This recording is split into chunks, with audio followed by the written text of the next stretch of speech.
오늘 우리에게 주신 하나님 말씀은 신약성경 마태복음 15장 21절부터 28절까지 말씀입니다. 저는 오늘 본문 이 말씀을 가지고 생각과 감정을 뛰어넘어서라는 제목으로 좀 이야기를 나눠보려고 합니다.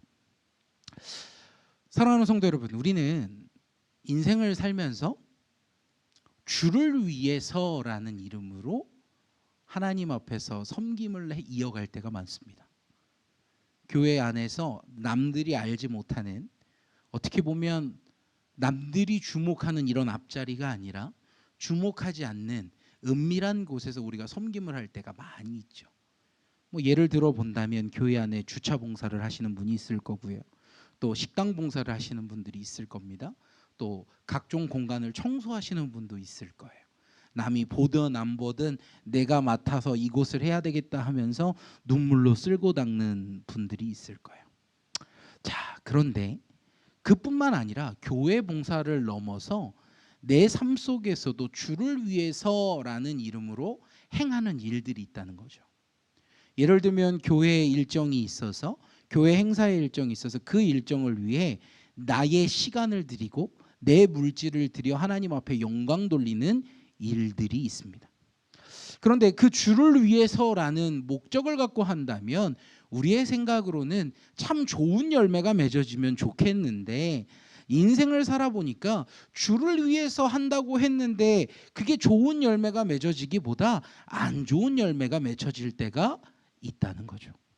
또 반대로 나는 또 그런 뜻이 아니었는데, 주를 위해서 한 것은 아닌 것 같은데 내가 뭔가를 했더니 주님의 영광이 크게 드러나는 일들도 있다는 겁니다. 그러니까 우리의 뜻이 어떠든지 간에 하나님의 뜻대로 열매는 맺어지게 된다는 거죠. 자, 한번 여러분들의 삶을 돌아보십시오. 여러분이 주의 영광을 위해서 했던 일 중에 주님이 기뻐하실 만한 열매가 맺어진 것이 많았습니까?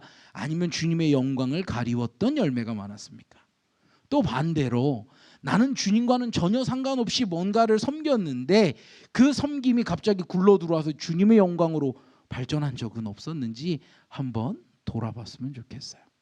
하나님은 어떤 방식으로든 헌신하는 자들을 이용해서 하나님의 영광을 나타내는 방법도 있고, 또 반대로 헌신하지 않았지만 전혀 모르는, 예수를 믿지 않는 자들을 통해 하나님의 영광을 나타내시기도 한다라는 것을 오늘 먼저 알고 말씀을 보았으면 좋겠습니다. 자, 오늘 이 말씀에서 한 여인이 나오죠. 이 여인을 뭐라고 설명하고 있어요? 무슨 여인? 자, 무슨 여인이라고 했어요? 자, 다시 한번 보세요. 자, 22절. 자, 여러분 읽어봅시다. 22절 시작.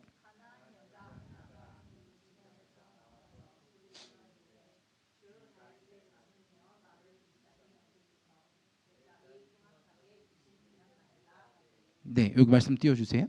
말씀 계속 띄워주세요. 자, 지금 보시면 가나안 여자라고 하는데 그 여자가 지금 위치한 데가 어디라고 그 21절에 이야기하죠? 두로아 시돈. 어디서 많이 들어봤죠? 네, 부목사님이 매번 설교하시면서 이 지역을 되게 강조하셨어요. 그죠? 그래서 이 경계성에 있는 지역입니다. 이스라엘 백성들과 경계성에 있는 지역. 그러니까 이 여인의 정체성은 지금 뭐예요? 이방인이에요. 하나님의 백성이 아닙니다. 하나님의 백성이 아니라는 것이 제일 중요한 거예요. 이 말씀에서 하나님의 택한 백성이 아니라는 것을 좀 머리에 두시고 말씀을 보세요. 자, 그런데 이 여인이 소리를 지르면서 말하는데 뭐라고 외치고 있어요? 주 다윗의 자손이요. 예수님을 호칭할 때 뭐라고 이야기하냐면 다윗의 자손이요 라고 이야기해요. 근데 그 앞에가 포인트가 있죠. 주라는 말이 있어요. 이 표현은 뭐냐면 이스라엘의 메시아가 나실 건데 그건 다윗의 자손이다라는 이스라엘 백성들이 갖고 있는 그 고유한 신앙이 지금 누구에게 있다? 이방인인 이 여자에게 있다는 거예요. 하나님의 영광을 위해서 사는 사람들에게 지금 이 사건이 벌어진 게 아니고요. 하나님의 영광과 거리가 먼 세상 사람이라고 말할 수 있는 이방 여인에게 지금 오늘 하나님의 구원의 빛이 비치고 있는 거예요. 이 여인의 입술의 고백이 뭡니까? 주 다윗의 자손이요 라고 외치고 있다는 거죠. 성도 여러분, 하나님 앞에 우리가 주님을 부를 때, 예수님을 부를 때 우리는 과연 이런 믿음의 고백을 하고 있는지 먼저 돌아봐야 합니다. 믿지 않는 자도, 신앙인으로 거듭나지 못했다고 하는 사람도 예수님을 떠올리면요, 예수님에 대해서 그분 훌륭하지라고 말하는 사람들이 대다수예요. 그리스도인들, 그러니까 교회 다니는 사람들은 손가락질해도 예수님 손가락질하는 사람은 저는 못 봤어요. 세상 사람들은 예수님은 인정해요. 오늘 이 가나안 여인은요, 예수님을 만날 때 뭐라고 하냐면 주 다윗의 자손이요 라고 해요. 나의 주인이시여, 내 인생을 주장하신 주인이시여 라고 막 외치고 있어요. 그러면서요, 고백이요 이어지는데 뭐냐면 나를 뭐하게 여기십시오, 불쌍히 여기십시오. 성도 여러분, 예수님 앞에 나아갈 때 우리의 모습이 이와 같아야 돼요.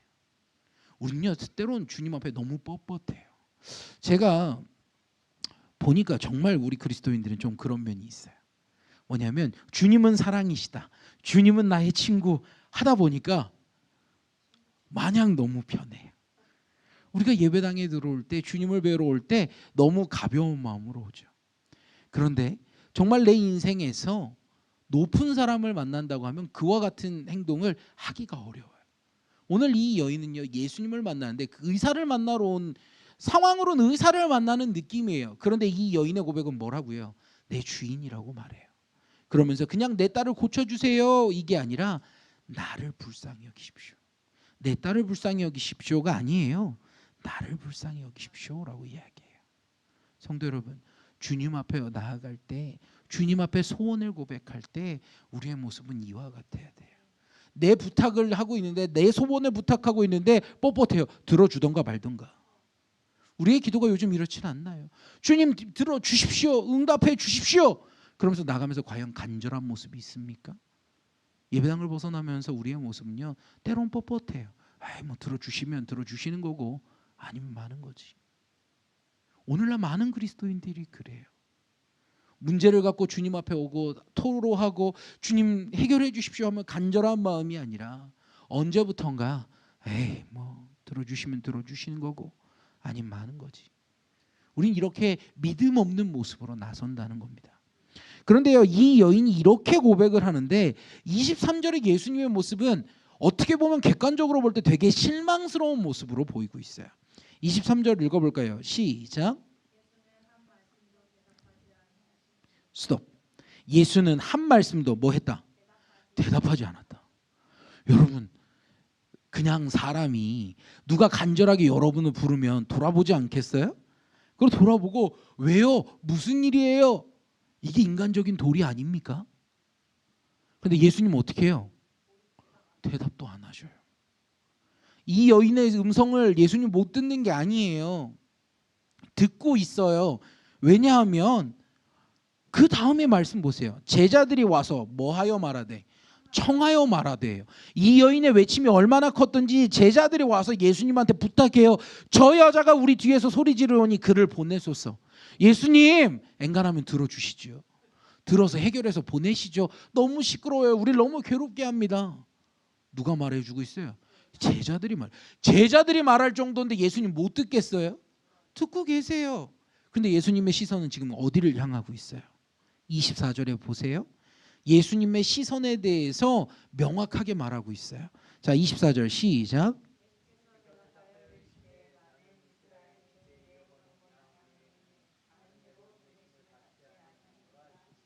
아멘.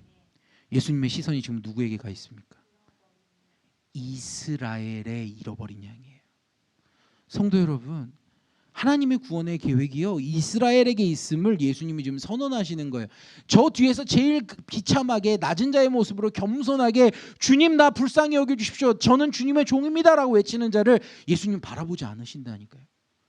이 여인이 얼마나 간절하게 기도하고 있어요. 간절하게 호소하고 있습니까? 근데 예수님은 뭐 하고 있다고요? 외면하고 있는 거예요. 그러니까 제자들이 오히려 예수님 붙잡아 세우잖아요. 자, 그런데요, 이 이야기를 뒤에서 소리 지르던 이 여인이 들어요.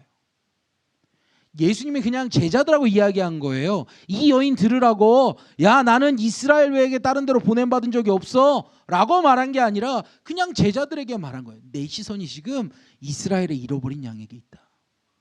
그런데 이 이야기를 저 멀리 있던 이 여인이 듣고 25절에 행동합니다. 자 보세요. 여자가 와서 예수께 절하며 이르되 주여 뭐 하소서 저를 도우소서. 자 여자가요 이걸 듣고도요 예수님이 지금 내 이야기를 한다는 걸 듣고도요 와서 뭐 해요? 엎드려 절합니다. 성도 여러분 자존심 없는 사람 없어요. 감정 없는 사람 없습니다. 내가 이렇게 호소하는데 날 들은 척도 안 해? 날 쳐다보지도 않아? 보편적인 사람이면요 에이 하고 돌아서요. 자기가 뭐라고. 아니 내가 이스라엘 백성에서 내가 메시아를 기다리는 사람이었으면 그래 그럴 수 있어요. 근데 이 사람은 지금 뭐예요? 이방 여인이에요. 지금 이방 여인으로 하나님을 믿는 사람이 아니에요. 그런데 이 여인이 간절하게 주님을 바라보고 있는데 주님이 어떻게 해요? 외면한다니까요. 예수님의 사랑 어디 있습니까? 예수님의 은혜가 지금 어디 있습니까? 그런데 이 여인요 포기하지 않아요. 예수 앞에 와서 절하며 다시 한번 간구해요. 저를 도우소서. 대단하죠. 대단해요. 물론 우린 이 뒤에 이야기를 알아요. 뭐냐 하면 이 여인의 딸이 아픈 거잖아요. 그러니까 부모는 딸의 문제 앞에서 자녀의 문제 앞에서 얼마든지 낮아질 수 있죠. 내 자녀만 살릴 수 있다면. 그게 부모지 않습니까? 그런데요 예수님의 대답이요 되게 처절해요. 자 보세요. 26절 볼까요? 읽어봅시다. 시작.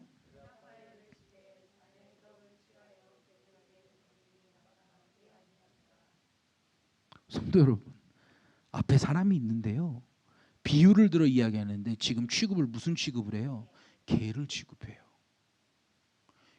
이게 우리가 그냥 단순히 말씀을 보니까 그냥 개로 취급하셨구나 하지만 여러분이라면 어떻겠어요? 누군가 여러분 앞에 여러분이 간절하게 무릎을 꿇고 도와달라고 왜 하고 있는데 나를 개로 취급한다고 생각해 보세요. 견딜 사람이 아무도 없습니다. 아마 일어나서 예수님 멱살을 잡아도 12번을 더 잡을걸요? 우리 같으면 너 뭐라고 했어? 하면서 아마 예수님 멱살을 잡을 거예요. 당신이 뭐라고 나한테 그렇게 함부로 말해? 할 겁니다. 그런데요 이 여인이 어떻게 해요? 27절 봅시다. 주여 올소이다. 예수님에게 대답하는 거예요. 주님 나 개와 같은 자가 맞아요. 하지만 개들도 제 주인의 상에서 떨어지는 부스러기를 먹습니다. 내게 그 부스러기 은혜를 주십시오 라고 간구하는 거예요. 그러니까요 예수님이 이 고백을 들으시고 대답이 바뀌어요. 좀 전까지 상종도 안 하고요 쳐다보지도 않았고요 귀 기울이지도 않았고요 심지어 개와 같다라고 말했는데 이 여인에게 대해서 28절에 이렇게 표현하죠. 여자여 내 믿음이 크도다. 여자로 바뀌어요. 이 여인을 여성으로 인정하고 대답하는 거예요. 여러분 우리가 이게 뭐 특별한 게 있나? 여자라고 하는 게 뭐 특별한가 하죠. 여러분 이스라엘 백성들은요 이방인들을요 사람 취급 안 합니다. 이스라엘의 문화 가운데 이스라엘 선민이 아닌 건 그들은 사람이 아니라고 생각해요. 똑같은 내용이라고 사람이 아니라고요. 이스라엘 백성들은 그렇게 여기는 거예요. 그런데 예수님이요 지금 뭐로 부르고 계세요? 여자예요 라고 불러요. 이 호칭은요 이후에 예수님이요 예수님의 어머니 마리아를 부를 때도 똑같이 말해요. 여자요 라고 불러요. 똑같이 대하시는 거예요. 이 믿음의 고백이 있고 나서 바뀌는 겁니다. 내 믿음이 크도다. 내 소원대로 되리라. 이 여인의 소원이 뭐였어요? 자녀가 낳는 거예요.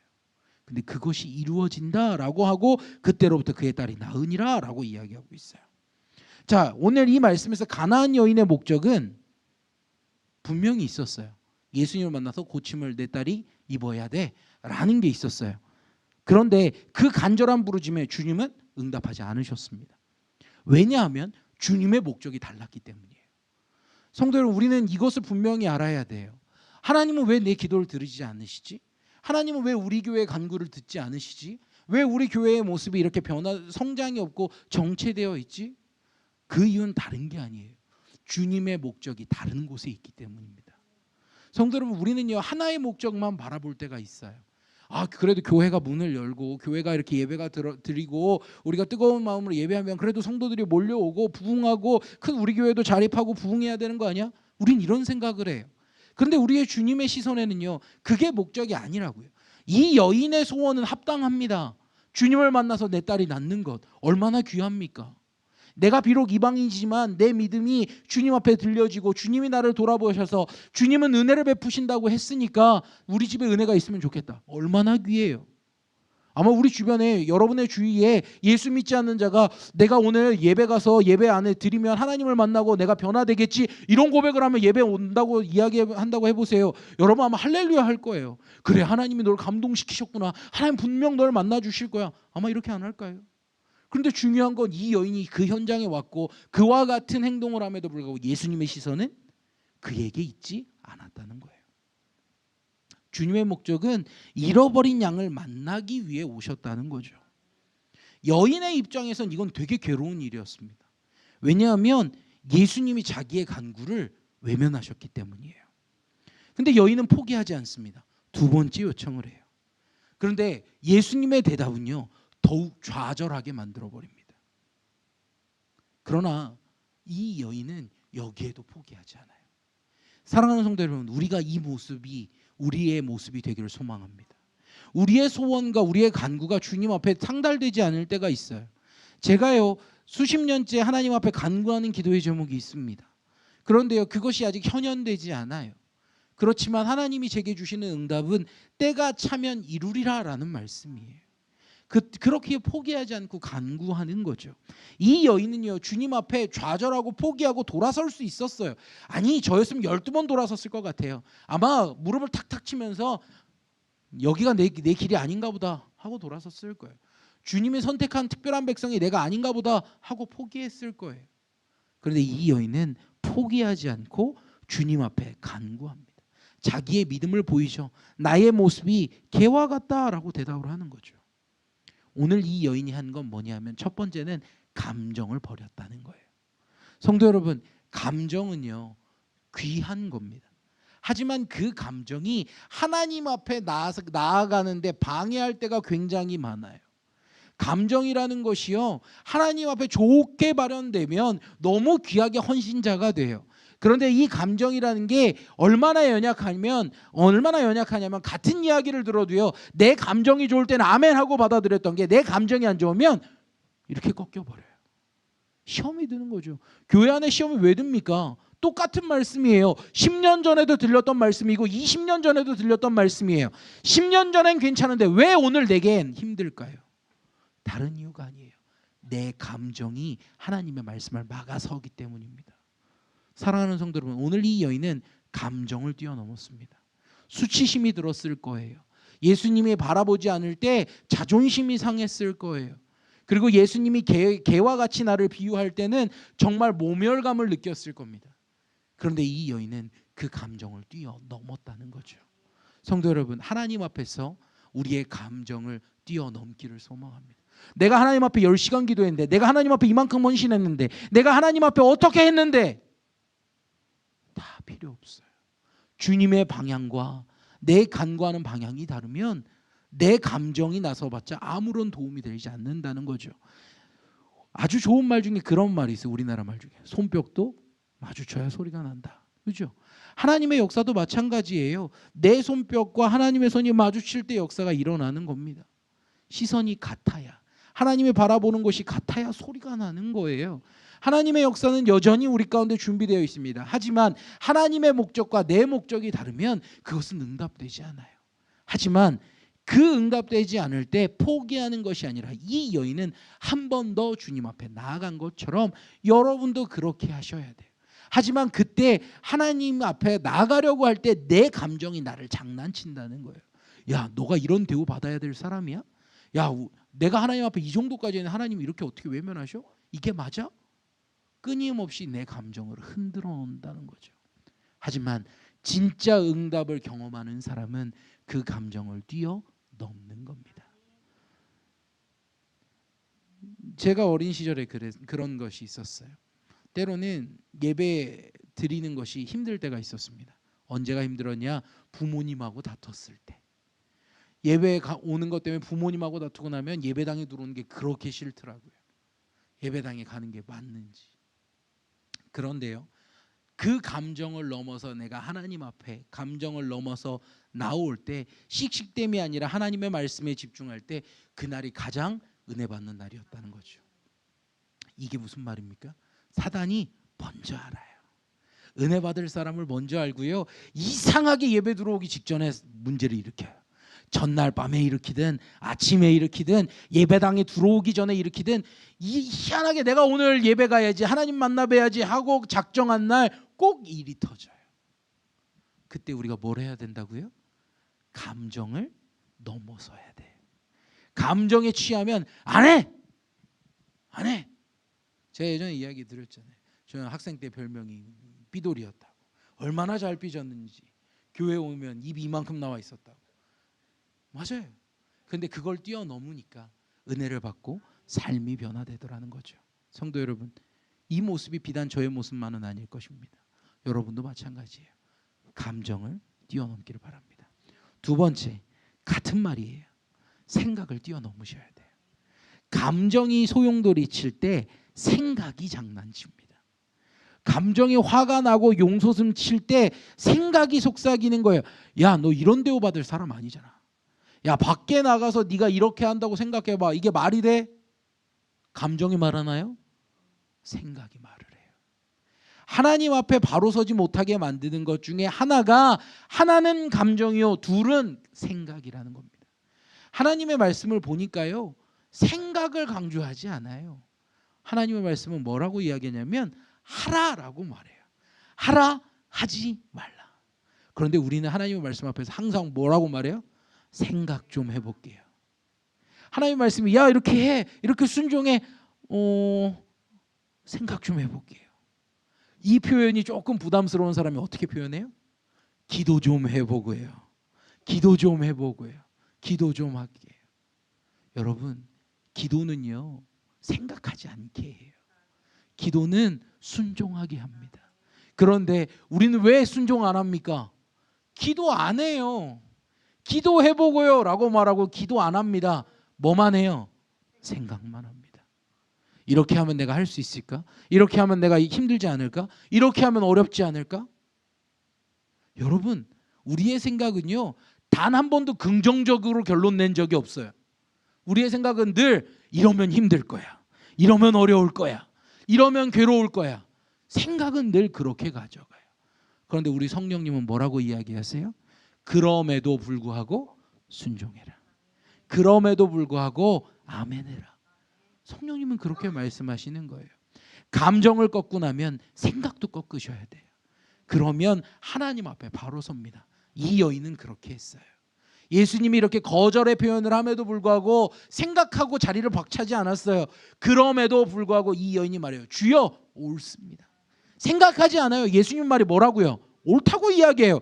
얼마나 반박하고 싶은 이야기가 있겠습니까? 너 걔와 같아. 나는 너 걔들한테 줄 거 없다니까. 자녀에게 줄 것밖에 없어 라고 말할 때 그 이야기를 할 때 우리의 생각은 야, 이거 맞아? 이거 잘못된 거 아니야? 야, 이거 이 교회 뭔지 문제 있는 거 아니야? 이렇게 생각하게 해요. 그런데 이 여인은 뭐라고 해요? 주여, 옳소이다. 주님의 말에 틀림이 없다고 이야기합니다. 내 주인이 그렇게 말하시면 옳은 거죠. 주인의 뜻이 옳으시죠? 라고 대답하는 겁니다. 하나님의 말씀 앞에 우린 이와 같아야 돼요. 주님의 말씀을 보면서 이건 내게 은혜가 되지 않는 것 같은데, 이 말씀이 좀 그런데, 뭐 하고 있습니까? 생각하고 있어요. 그런데 하나님의 말씀은 그렇게 받아들이는 게 아니라 주여, 옳소이다. 이렇게 고백하며 나아가야 되는 거예요. 그런데 우리는 주님의 거절이 찾아올 때 우리는 먼저 좌절감을 느껴요. 좌절에 빠지죠. 그래서 그것에 허우적대느라 하나님의 메시지가 들리지 않는 거예요. 하지만 그 좌절감을 넘어서면, 포기하지 않고 주님 앞에 달려나가면 주님은 그 다음에 회복을 명하시는 거예요. 성도 여러분, 우리의 갖고 있는 것들은 다 주님 앞에 부셔져야 돼요. 나의 감정, 내 생각이 다 부서져야 합니다. 그리고 그 다음에 하나님의 회복이 일어나는 겁니다. 하나님의 역사는 있는 그 상태에서 이루어지지 않아요. 우리가 은혜 받을 때를 떠올려 보십시오. 은혜 받았을 때 멀쩡한 모습에서 은혜의 빛이 딱 임하면서 우리가 뭐 훌륭하게 바뀌던가요? 아니에요. 은혜가 임할 때 하나같이 모든 사람들의 나타나는 특징이요, 다 깨 부셔져요. 주님 앞에 기도하면서 굴러다니고요. 주님 앞에 기도하면서 눈물 콧물 쏟고요. 주님 앞에서 꺼이꺼이 울고요. 어떤 사람은 숨도 못 쉬어요. 왜요? 나의 모습을 주님이 완전히 깨버리시니까요. 그런데 주님의 역사는 그때 시작됩니다. 비참해졌고 가장 낮은 자의 모습, 가장 부끄러운 모습이지만 주님은 그때부터 만지셔서 온전한 회복을 명하시는 거예요. 그리고 그 회복으로 인해 거룩한 성도로 다시금 세워가시는 거죠. 사랑하는 성도 여러분, 오늘 말씀을 좀 정리했으면 좋겠습니다. 오늘 주님의 말씀 앞에 감정과 생각을 넘어서시길 바랍니다. 주님 앞에 내 생각이 주님이 이렇게 하면 이렇게 응답하시겠지, 이것도 생각이에요. 내가 이렇게 열심히 헌신하면 주님이 이렇게 인도하시겠지, 이것도 생각이에요. 믿음은 그런 게 아니에요. 좋게 되든 좋지 않게 되든 다 주님의 뜻이야. 이게 믿음입니다. 지난 몇 주간 우리 교회 안에 많은 구성원들이 많은 일들이 일어나요. 혹자는 말합니다. 왜 갑자기 이런 일이 일어날까? 왜 갑자기 이런 일이 일어날까? 근심하지 마십시오. 지금 해야 되는 건 근심이 아니라 기도입니다. 하나님 왜 내게 이런 일을 허락하시는지 주님 깨닫게 해주십시오. 생각도 넘으시고 감정도 넘으십시오. 그러면 하나님이 허락하시는 큰 칭찬이 기다리고 있다는 거죠. 오늘 이 여인이 받은 칭찬이 뭡니까? 여자여, 내 믿음이 크도다. 여자라고 호칭도 바꿔주시고 이 여인의 마음, 이 모든 걸 뭐라고 불러주세요? 믿음이라고 말씀해 주세요. 너희의 믿음이 크다. 이스라엘 백성들이 듣고자 했던 칭찬을 이방 여인이 들었다는 거예요. 내 목적과 주님의 목적이 같지 않지만 내 생각도 넘고 내 감정도 넘어 주님 앞에 온전히 갖고 오고 주님이 내게 집중하셨을 때 그것이 믿음으로 칭찬받게 된다는 겁니다.